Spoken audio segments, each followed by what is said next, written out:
Welcome into the Cowboys Report. I am your host, Tom Downey. A little bit different video on tap for you guys today. ESPN, they took all their team's beat writers and they kind of redrafted the NFL. 4 rounds, all the team beat writers making picks with the goal of winning a Super Bowl within 5 years. This is kind of fun, and we appreciate it because we want to see what where the Cowboys players end up being taken there. Before we dive into the players of the Cowboys who were taken and some notable snubs too, I kind of wanted to go over the ground rules here for this ESPN redraft so that it all makes sense in terms of where players are going. Now, the initial goal, of course, we were within 5 years, so think of this as a fantasy draft of the best players in the NFL with a heavy emphasis, of course, on the quarterback spot. Now, the beat writers would take 1 quarterback, 1 offensive player, 1 defensive player, and then 1 wild card, any position at all. And the order, by the way, because we'll reveal which players or which teams took which players, was based on the 2020 draft and then was snake. So true fantasy style right there. One very important note, I do want to shout out that Justin Tucker went in the top 100, a kicker. I don't really get it, so we'll see what it is. Now, before we get to the players, I do want to know from you guys, who is the best player on the Dallas Cowboys? So I'll put you guys in charge. Who's the one Cowboy you want to make sure you get? Let me know what you think in the comments section. Now, we'll go in order of how the Cowboys players were taken. The first Cowboy selected was one Dak Prescott. He went number 9 overall. That was the Jacksonville Jags pick. He was actually the 6th quarterback selected. Again, you're trying to win over a 5-year span, and you kind of need a quarterback if that's going to be your ultimate goal right there. So I am not surprised that Dak ended up going so early. I am maybe a bit surprised he was 6th. I wonder maybe he could be 7th or 8th among quarterbacks. So we'll quickly go through just the top picks here of that ESPN redraft. No surprise, Mahomes goes to the Bengals, quote-unquote, in round at number 1. Russell Wilson, Lamar Jackson, Deshaun Watson. No real surprises there. Aaron Donald, the first non-quarterback, he goes number 5. Ronnie Stanley, Joey Bosa, Drew Brees goes number 8. Then it's Dak at number 9. That is above quarterbacks like Aaron Rodgers, Carson Wentz, Tom Brady, and then Drew Lock also went 15 for reasons that I will never understand. But Dak's a franchise guy, so I'm not surprised that the national mindset there from ESPN was, you know what? We're going to get our franchise guy. We're going to spend a top 10 redraft pick on him to make sure that they have their quarterback set up and then build the rest of the roster around that. I think it makes sense. I know it's kind of a, wow, Dak's the 10th best player. Not really. You're emphasizing the quarterback and positional value there. But I think Dak Prescott is a top 7 quarterback. That's where he went. He went number 6 overall. Do you guys agree? Type Y for yes, type N for no. We're going to keep breaking down where the Cowboys players were taken, but I'm going to make this the pinned comment of the video. So if you get the ad break here on YouTube, go cast your votes Y for yes or N for no. Number 48 overall, quite a big drop-off here before the next Cowboys player. Tyron Smith, funny enough, taken by Cowboys beat reporter Todd Archer for the Dallas Cowboys. Smith was the 4th offensive tackle drafted. And look, Smith is still, I think, one of the best left tackles in the NFL despite all the injuries. But I'm always going to try and be honest with you guys. I'm not sure I would have taken Tyron as the 4th offensive tackle. I think Tyron Smith's great. I think he's awesome. I think the players that went above Tyron Smith make sense. Ronnie Stanley went to the Chargers, 6th overall. David Bakhtiari, Ryan Ramczyk, some home cooking, went to their respective teams. Laramie Tunsil went number 65. Because of the injuries, wouldn't you be a little bit concerned? I mean, maybe you consider a Terron Armstead or a Lane Johnson here over those guys. The hurry numbers went up at a significantly higher rate than what we've seen in recent years from Tyron Smith. I still think he is a top-flight left tackle.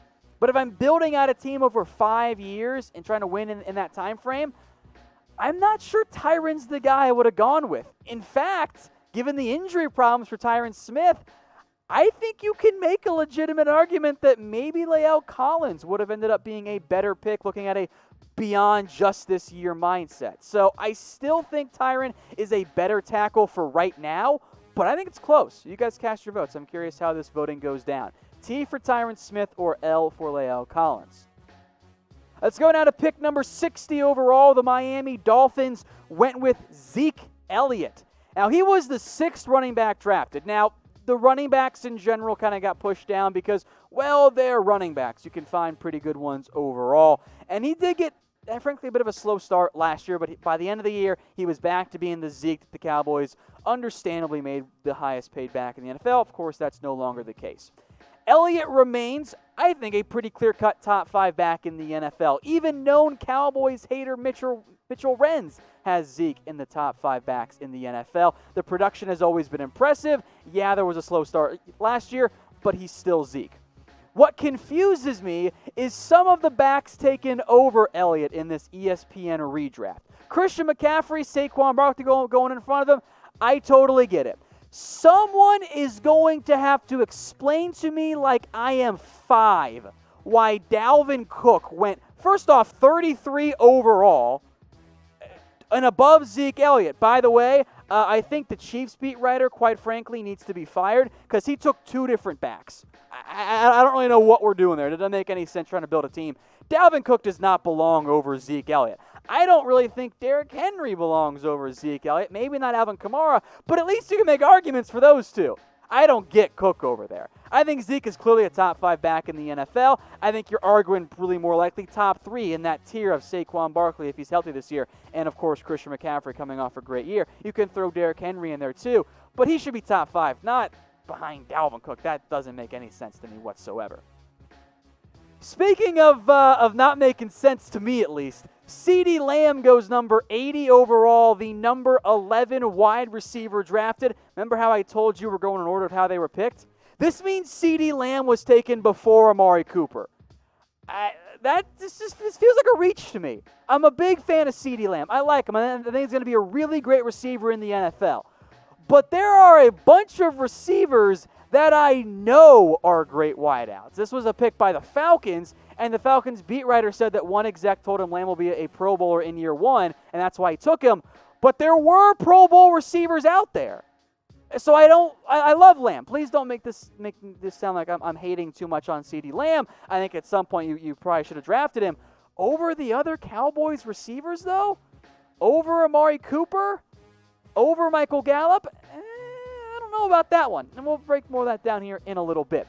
But if you are a CeeDee Lamb fan, now is the time to get a CeeDee Lamb jersey. They are available at chatsports.com/CeeDee jersey. They have the whites, they have the blues. These are under $80, by the way. You're not going to find a legitimate Nike jersey of CeeDee Lamb cheaper than that one. Heck, it's even cheaper than the custom jersey, which wasn't always the case. It's chatsports.com/CeeDee jersey.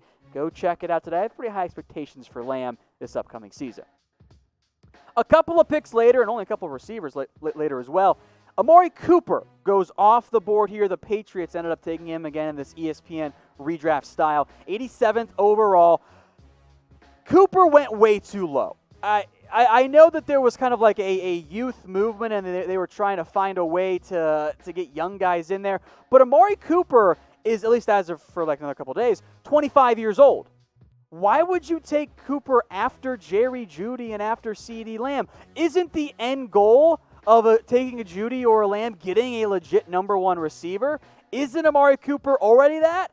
A little too often we get caught up in what I call the mystery box allure of the box could be anything. It could even be a boat. It could even be a number 1 receiver.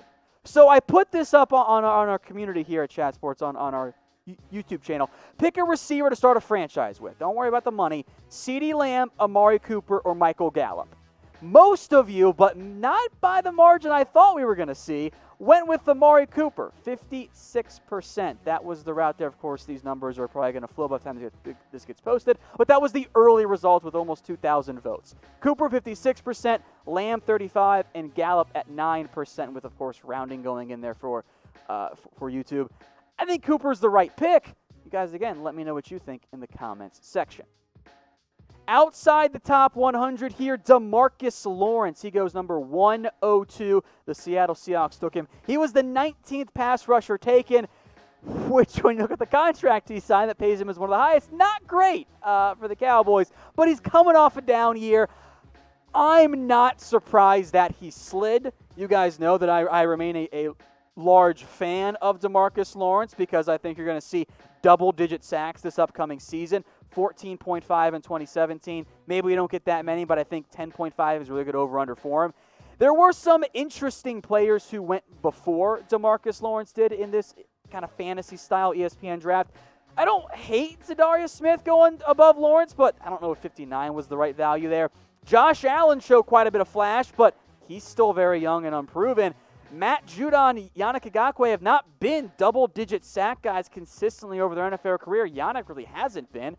I'm not going to take those guys over DeMarcus Lawrence, and I'm certainly not going to take Arik Armstead over DeMarcus Lawrence either. So I think what happened here, I think that the 5 sacks scared people off and it pushed DeMarcus Lawrence down, but I think he's a better player than that. So everyone in the comments, predict for me, with of course, the stats of Lawrence's recent track record up there. How many sacks will DeMarcus Lawrence have in 2020? I've put the over-under at 10.5, and I think I might take the over. But you guys let me know, predict it for me, this number of sacks Tank will get in 2020. Earlier on, I asked you guys who the best Cowboys player was. My answer was going to be Zack Martin, and he went all the way down at number 118 overall to the Jets. Now, as a reminder here, positional value clearly playing a big role. That's why all those quarterbacks went early, and why Zack Martin, who I think is going to be a Hall of Famer, and that's what the Jets beat writer said too, he was the second of only 2 guards taken. Quentin Nelson went off way earlier to the, fun fact, the Colts, funny enough, and then Martin goes all the way down at 118. It's positional value, because I don't think you can make an argument against Zack Martin being, if not the best, at least one of the best guards in the NFL. Maybe you want to go Quentin Nelson, I'm fine with that. But consistently, over the past couple of years for Zack Martin, he has been one of the best guards in the NFL, top 4 by PFF every single year. That level of consistency is pretty impressive. Now, there were some notable players that did not make the list here, or at least weren't drafted by ESPN, I should say. So who was the biggest snub? The 4 that jumped out to me were, of course, the 2 linebackers, Leighton Vander Esch and Smith, but only 3 linebackers went, so I didn't really count them. But also La'el Collins and Michael Gallup, who we'll break down coming up right now. So on to La'el Collins. We mentioned him a little bit with Tyron being both great players. 10 tackles were taken. And I think I would include La'el Collins inside the 10 best tackles in the NFL. I understood almost all of them, except for Jedrick Wills, the rookie who was not the first tackle taken this year, and oh, by the way, was the only rookie tackle taken in this redraft, so someone thinks they know a lot more than everyone else out there. I don't know why you take Wills over Collins. Now, I think Jedrick Wills is going to be a good player. But again, it comes back to what I think versus what I know. I think Wills will be good. I know La'el Collins is already really, really good. Just 2 sacks last year, was a top 5 tackle in the NFL last year according to Pro Football Focus. He played great. I think La'el Collins should have been in there. And oh, by the way, you know what you could have done? You could have taken him instead of Justin Tucker or taking 2 backs, which is what happened with 2 different teams. Doesn't make sense to me. Michael Gallup, of course, was the other big one there. I honestly still might consider going with Gallup over Lamb because I know for a fact what Gallup brings, though I think Lamb's upside is a little bit higher. 25 different receivers were taken, so almost every team got a receiver. Kind of crazy, right? I think this is proof, at least for me, that Gallup is underrated nationally. I know that there were some drop issues last year. The touchdowns weren't crazy high, but Gallup played great. And maybe at some level, you're going to prefer the guy you know, the guy that you see play every week over other national players. But look at some of the players who went off the board. Jerry Jeudy was a top 85 pick. Henry Ruggs, some home cooking, goes to the Raiders. Jarvis Landry, home cooking, to the Browns. DJ Moore, Terry McLaurin all get drafted. I can see arguments for guys like DJ Moore, maybe Terry McLaurin. But here's the way I approach it. If I ran the Cowboys, if the Cowboys were in charge, they were not going to trade Michael Gallup, Henry Ruggs straight up. They weren't going to do it. So why would Ruggs or even Jeudy or DJ Moore go before Gallup? I think both Gallup and Collins should have found their way into that ESPN redraft. Hey Cowboys fans, thanks for watching the Cowboys Report. If you haven't already, click right here to subscribe to our channel for all the best Cowboys coverage on the internet. That's news, rumors, highlights, mailbags, film studies, and a whole lot more. And I'm making your lives a little bit easier as well with the next Cowboys Report video right here.